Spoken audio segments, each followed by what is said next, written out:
Good morning, boys and girls. Sorry my story is late. I've been into Ritter to clean up the library and put all the library books away. That was a big job. And Mrs. Roberts came in to help me too. Okay, our story for this week is Pancakes, Pancakes by, you guessed it, Eric Carle. We're going to keep reading Eric Carle books. Look, the pancake here has a smile on his face. Do you like pancakes? I like pancakes. Let's see how to make a pancake. But it's not like you would think. "Grr-grr-grr," crowed the rooster. Jack woke up and looked out the window and thought, I'd like to have a big pancake for breakfast. Jack's mother was already up and busy.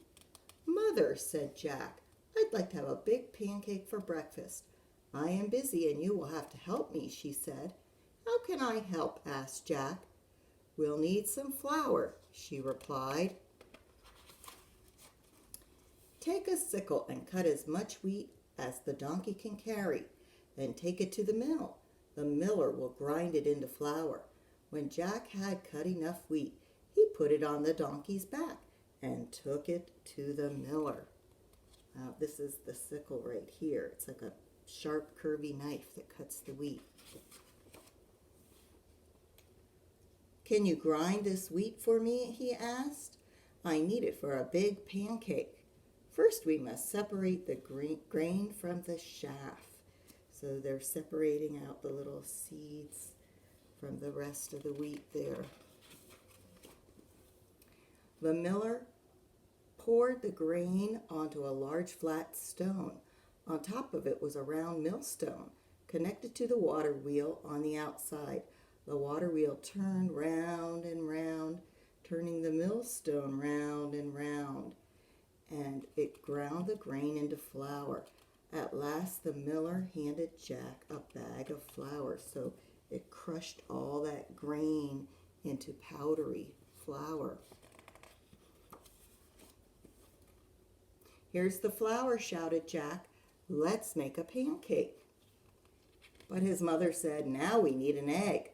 Jack went to the black hen and fed her some grain that he had slipped into his pocket while he had been at the threshing floor. "Cluck, cluck," said the black hen, and went inside the hen house. And then she said, "Cluck, cluck," once more and laid an egg. So he got an egg from the hen in his backyard. "Here's an egg," shouted Jack. "Let's make a pancake." But his mother said, "Now we need some milk." Jack went to the spotted cow and began to milk her. "Moo, moo," said the spotted cow as the milk squirted into the pail. This is quite a process, isn't it? First the flour, then the egg, now the milk. "Here's the milk," he shouted. "Let's make a pancake." But his mother said, "We need some butter." Jack got the butter churn and held it between his knees. His mother scooped the cream from the top and put it in the butter churn. Jack flushed the churn handle up and down, and finally the cream turned into butter. He had to make his own butter. Wow, that's a process. "Here's the butter," shouted Jack. "Let's make a pancake." But his mother said, "We need to build a fire." Jack went to the woodshed and brought in some wood. Oh my heavens, we just put it on the stove, right? "Here's the firewood," shouted Jack. "Let's make a pancake." But his mother said, "Wouldn't you like to have something sweet on your pancake?" So Jack went down into the cellar and pulled out a jar of strawberry jam from one of the shelves. My goodness. His mom says, "Here's the strawberry jam," shouted Jack. "Let's make a pancake." In the kitchen, Jack's mother had filled the table with the flour, the egg, the milk, the butter, and then there was also a mixing bowl, a cup, a wooden spoon, a ladle, a frying pan, a plate, a knife, a fork, a spoon, and a jar of strawberry jam. Everything they needed to make the pancake and eat it. And his mother said, "Put a cupful of flour into the bowl, break an egg into the flour and stir.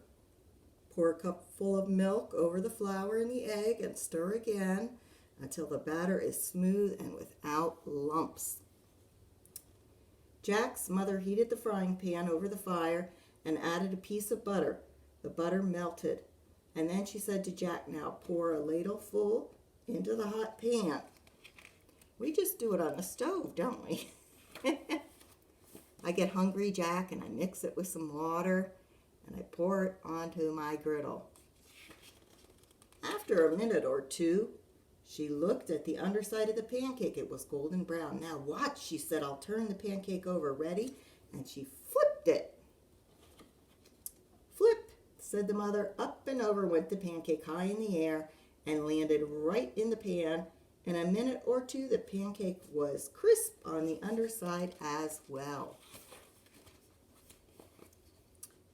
Then she slipped the pancake from the frying pan onto the plate, spread some strawberry jam on it, and now Jack, his mother started to say, but Jack said, oh, Mama, I know what to do now.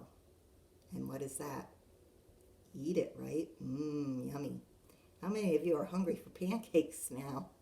A yummy pancake, but maybe you don't put jam on it. Maybe you put syrup on it, right? But you don't have to go to all that work anymore, do you?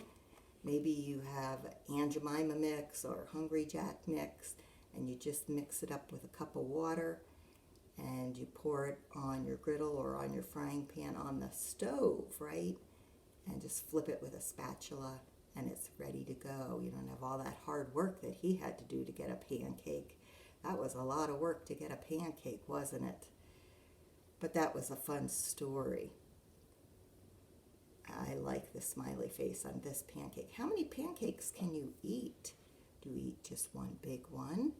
Do you eat 2 or 3 little ones? How many pancakes do you eat, I wonder?